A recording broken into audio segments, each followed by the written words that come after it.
Swerte mo kung mapagbibigyan. Ingatan mo pag-ibig na isang kakaibig, kakaibig, kakaibig, kakaibig.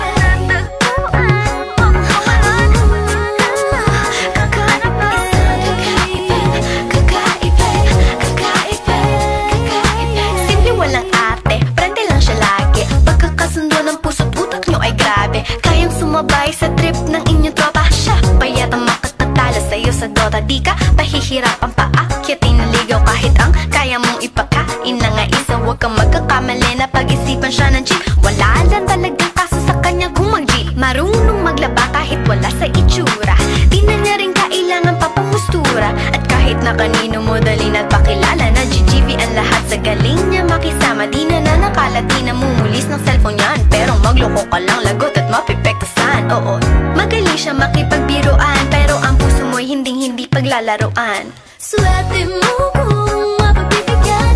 Ingatan mo ang pag-ibig na isang kakaibig, kakaibig, kakaibig, kakaibig. Panatagpuan mo pagkawalan.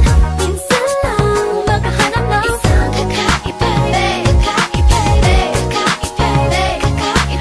Simple lang pumorma pero swabe ang dating. Sa lahat yata ng bagay hanip grabe ang galing. Check na mahin hindi makabasag pinggan. Pero sa basketball tambak hindi ka papagbigyan. Di na niya kailangan ng gayuma para puso mo ay kanyang makuha.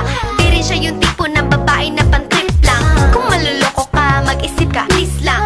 Ang ganda niya'y sapat para mapakanta ka ng sira ang lahat.